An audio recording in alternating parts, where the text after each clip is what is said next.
Alright guys, Papa Pepper back once again. Today we're starting a really cool project I've waited years to do, but first I'm running the post office here. I've got the biggest shipment of stuff heading out from our online Homesteaders co-op store ever. I mean, this is about 9 pounds worth of sunchokes there. Each of these got at least a pound of sunchokes. The Jerusalem artichokes. There you go, if you're not familiar, that's what they look like. But pulled in a mega harvest of those. We planted 25 square feet and got over 100 pounds of harvest. So really excited about that. Just wanted to give a big thank you to everyone who has supported us by watching our videos, checking out our posts on Steemit, Whale Shares, other places, and then also ordering from the Homesteaders Co-op store. It makes a big difference to our family. We're able to share with people in a cost-effective way that not only allows us to get these things in other people's hands, but allows us to put a little money in our pockets and covers the shipping and stuff like that too. So that's really cool, because as we move forward, we keep trying to drop the cost of living to increase the quality of life, find a way that I can be home more often. And it's, it's Monday morning right now, and I'm not at work, that doesn't happen every day, but the more and more we're able to do stuff like this, the more and more support and blessing we get from other people, the easier that becomes, and we definitely appreciate that. Don't take that lightly. So again, sunchokes are still listed in the store. They will be for a while. We've got some germination tests going on for some of the other stuff. I know people have been asking about the Japanese wing beans and other stuff, but pretty much any garden plant that we love and believe in, if we can save our own seeds for that, save our own tubers for that, make sure these things are going to sprout and germinate, we don't mind offering those up to others. And we definitely appreciate it when people choose to invest in our family by buying from our store, and we don't take any of that lightly. So a big thank you to everyone for that. Means a lot to us. Check this out too, guys. I like this. Let's get a little light. Post office, right?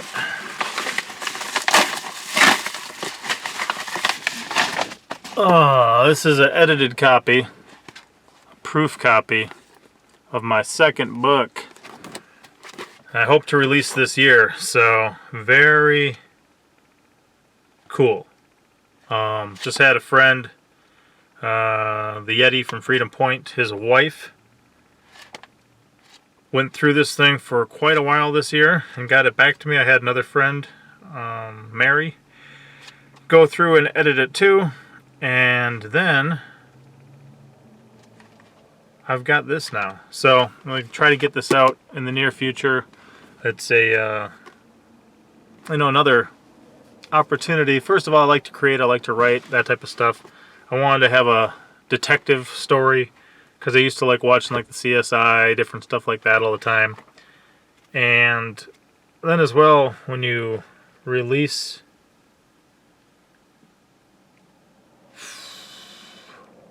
a book or something, normally if you work an hourly wage, you got to go work another hour to go get another hourly wage. If you write a book or something, you don't have to rewrite it to get paid again from it. So if this begins generating income, I don't have to rewrite it again. So happy to have that in hand. All right, I gotta go start that project though.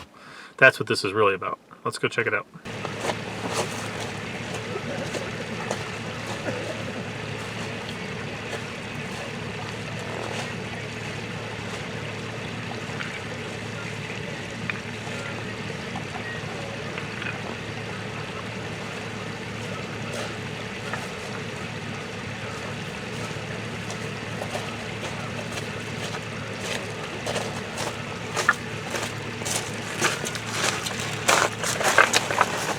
Every time the big rains come down, these get washed down too. This will be important for the project, and just gotta do some tests.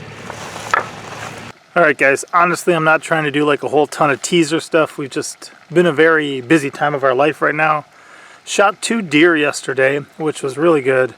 This is the last of the venison jerky. Normally I like to make sure to do something right away, just to kind of reward, encouraging. So I made up a pile of venison jerky. This is the last piece. We actually canned our first venison. Okay, we've never canned meat before. Maybe 2014, 2015.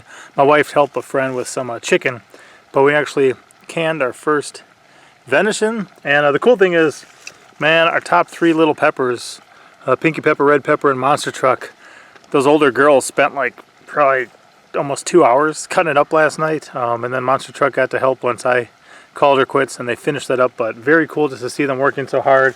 And then as we kind of shift away from using the freezer as much, get ready to use our root cellar when I finish that. You know, we want to be doing things like this where even if the electricity's out, if the power's out, we can still have food. So that's part of why we did that. So big props to Mama Pepper on that. And then I don't know if you guys can hear that, but we got some sizzling going on right now. Oh yeah, check this out. This is going to be our lunch today. So this got some seasoned oil in there actually.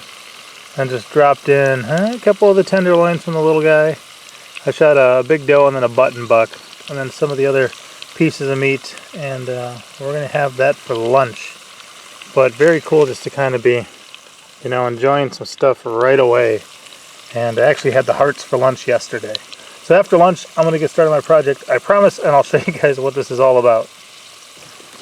Alright guys, so here is that lunch. Cool thing is, all we added to the slow cooker, the crock pot, what's it called? Dutch oven. Dutch oven. What'd you add to the Dutch oven?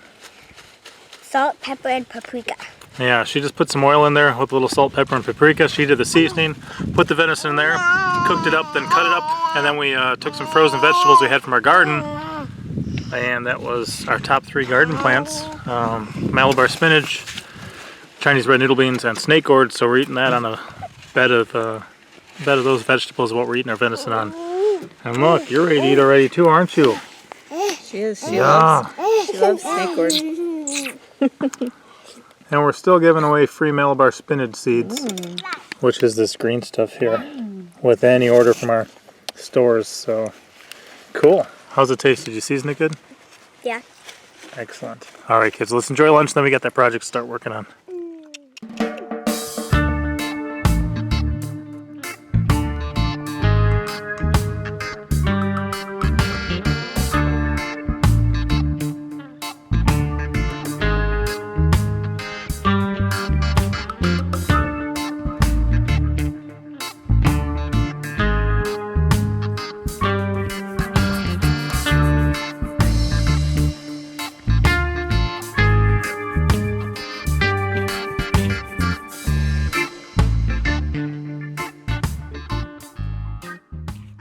Alright guys, so the big project that we're working on is actually going to be switching over to wood heat for our house. We enjoyed a nice lunch today outside with short sleeves on. That's not always going to be the case. I know it's mid-November and we're still able to enjoy that. We definitely love that. But this one we brought down with us from Wisconsin. Had some friends who switched one out, so they gave us this one. We brought it down with us. I didn't bring a tape measure, but I measured it with this rope and then tied 2 knots, one to show the smaller side, one to show the longer side, and that's going to come into play. Number of things are going to need to happen to this to make this work, but that's all part of the process. So here it is. Looking forward to it, and then this will be our big project. I'll show you some more of the stuff back at the house that's related to this, but the goal is to get this in, get this being able to be used, and be able to heat our house soon enough with wood, because wood is a renewable resource we have on our own property. I'm not, you know, growing my own propane or stuff like that. So it does have a propane furnace so far, but we'll, this is the plan, and then we'll have the propane as a backup. So here it is. I got the measurements now. We'll go home and start some of the other stuff. So here inside the house, before you get to this window, as you enter the living room from the kitchen, is a corner.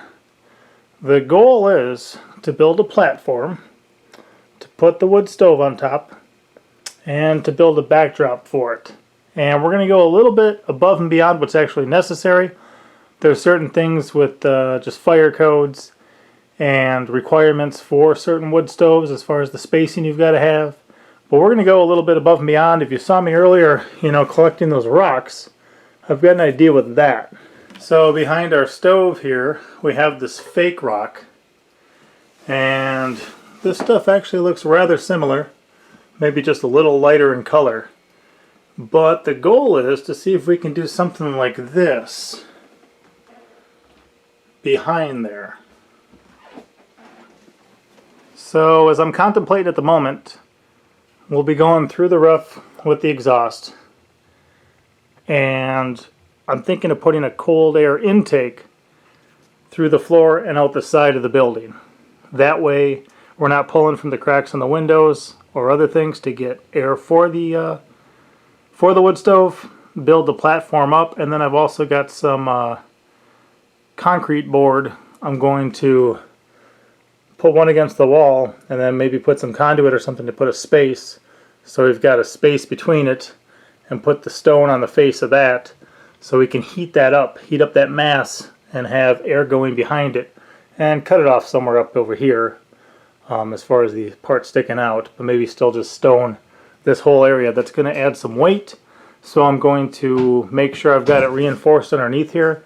When we move the trailer to this position, we put some concrete runners down, and I was planning on doing something like this, so I think I've reinforced some stuff underneath here already, but we will be contemplating and reevaluating, making sure that we're good to go. This is a project of which I've never done the likes of before. So like a lot of my life, new experience. This has been one that we've been looking for.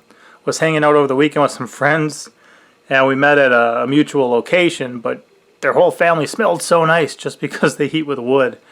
And I'm going to do some tests on this too. Since I'm not actually building like a fireplace out of it, it doesn't have to be that heat resistant, but I think I'm going to try baking some of these in the oven, see how hot they can actually get. Maybe putting a couple in or near the fire outside, and just making sure that this will hold up over time. I think it's all got a nice width to it. It's got a nice look to it, nice and uniform. Again, it's a free resource. So if we had just a whole bunch of those, running the length of the wall, that'd be pretty cool. If I'm just trying to make everything look nice, I'd kind of do this whole inside of this place with wood and stuff anyway, get away from the drywall, get away from the paint. But I think this is a good project. I've never really done too much masonry work before with just mortar, with cement and rock. So that'll be a good experience. I've never installed one of these before. Definitely got a lot of neighbors who've done things with wood before, as far as wood burning. So be able to rely on them. And then if you guys too, if you got any stuff, we've got a pretty good plan of this stuff. I'm more of a doer. Mama Pepper's more of a researcher. But if you've got any good channels or video names that that have some good stuff to think about as we head this way, feel free to drop a comment. I don't think you can actually link a video without getting flagged by YouTube. But if you say, oh, this channel has a video called this that you may want to check out, feel free. I'll pass it on to Mama Pepper, maybe check it out myself. But that is the project that we've been waiting for. It's again going to be quite a process, and like most of my life, it's new to us. So time to learn some new skills, move forward, and see what works. Hopefully we do this right. But I think we're going to start by tearing up the carpet and building our platform, and then we'll look at some of the other things. So feel free to follow along on this project. It'll be nice to have a playlist of this when we're done, and I'll probably make just a condensed video, which is more of just the doing it, less of the talking about it. But I appreciate you guys checking this out. I'll get to my bake test with the rock, and we will see you next time. Papa out.